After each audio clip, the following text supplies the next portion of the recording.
बिस्मिल्लाहिर्रहमानिर्रहीम। अस्सलाम वालेकुम dear students.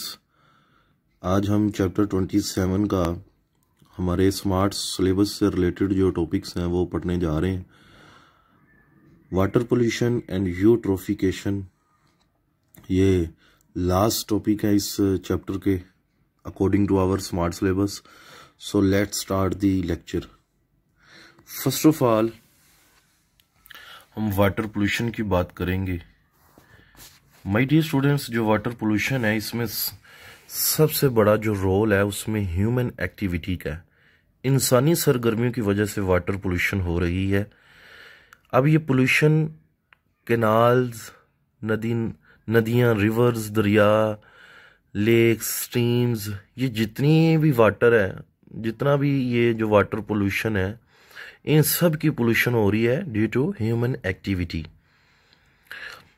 This polluted water, अब जबकि ये वाटर जो है ये सारा पोल्यूटेड हो गया है, this polluted water affects the living organisms, ये जिंदा जानदारों को अफेक्ट करता है, मुतासर करता है, चाहे डायरेक्टली या इनडायरेक्टली।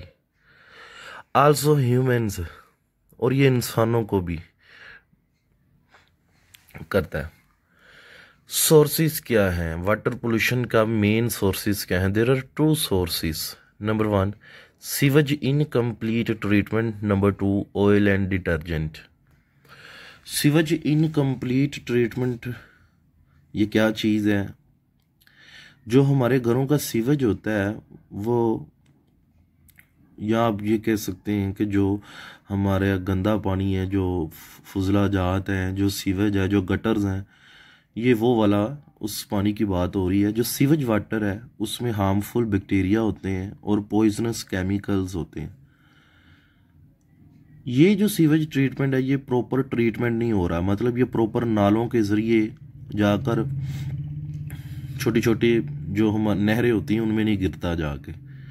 तो जब इसका प्रॉपर ट्रीटमेंट नहीं हो रहा, इनकम्प्लीट ट्रीटमेंट क्या है कि वे उसे नालों के ज़रिए, पाइप्स के ज़रिए उस जगह तक नहीं लेकर जाया जा रहा जहां तक उसे जाना चाहिए, नालों में,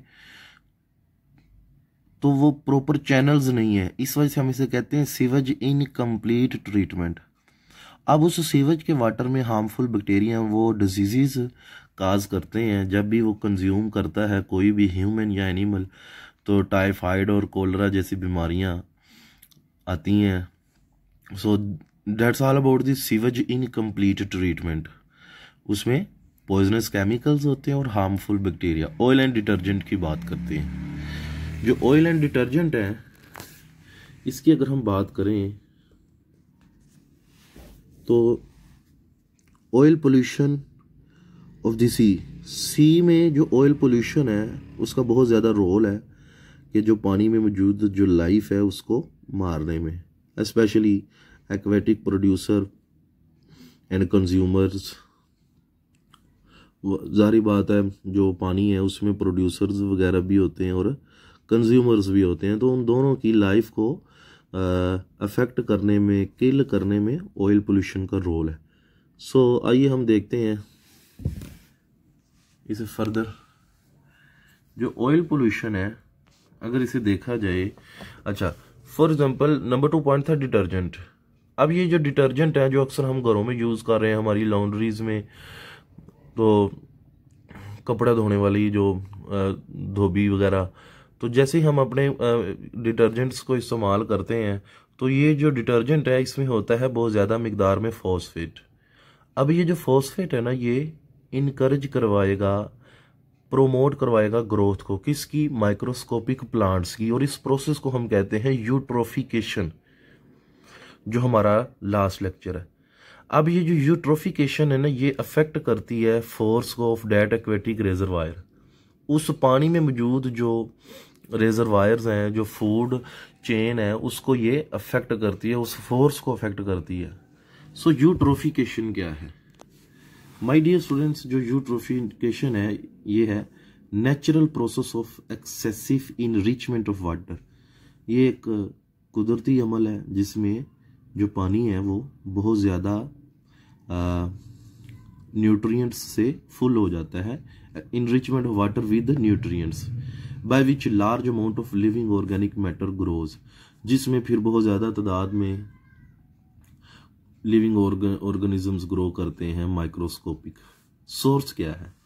सोर्स क्या है जी? Human activity have speed up eutrophication by adding minerals and organic nutrients in large quantities. इंसानों की जो एक्टिविटीज़ हैं उन्होंने इस यूट्रोफिकेशन प्रोसेस को तेज़ किया है। देन नेचर, मतलब कि जो एक्सक्रीटा है, जो फुजला है, वो उस पानी में जब जाता है तो जारी बात है उस फुजला में भी ऑर्गेनिक मटेरियल्स होते हैं, ऑर्गेनिक न्यूट्रिएंट्स होते हैं। और फॉस्फेट जो हमारे वॉशिंग पाउडर से निकल कर जाता है, फिर जो फर्टिलाइजर्स हैं उनसे नाइट्रेट्स एंड फॉस्फेट निकल के जाते हैं जब पानी में, तो ये सारा ऑर्गेनिक मैटर, ऑर्गेनिक न्यूट्रिएंट्स जब माइक्रोस्कोपिक, फॉर एग्जांपल एलजी है, जब वो यूज़ करेगी, इस्तेमाल करेगी, फीड करेगी, तो वो अपनी ग्रोथ में इजाफा करती है। इसे हम कहते हैं algal blooms. So this is also another MCQs. बेटे बहुत इंपॉर्टेंट एमसीक्यूज है कि फॉस्फेट जो है ये लार्ज क्वांटिटीज़ में होता है विच इनकरेज दी यूट्रोफिकेशन। सो लास्ट में क्या है? Vast quantity of LG feed and reproduce on these nutrients. अब ये जो वॉशिंग पाउडर से फॉस्फेट आया, जो एक्सक्रीटा आया इंसानों का फुजला, जो नाइट्रेट्स एंड फॉस्फेट फर्टिलाइज़र से आए, इन तमाम न्यूट्रिएंट्स पर फीड करना शुरू कर दिया एलजी ने और रिप्रोड्यूस किया, और इस तरह बहुत ज़्यादा ग्रीनी एलजी होगी। इसे हम कहते हैं algal Bloom. Very important short question. अब जैसे ही डेड एलजी जो है, जब वो एलजी डेड होती है उसको डिकम्पोज करते हैं एरोबिक बैक्टीरिया।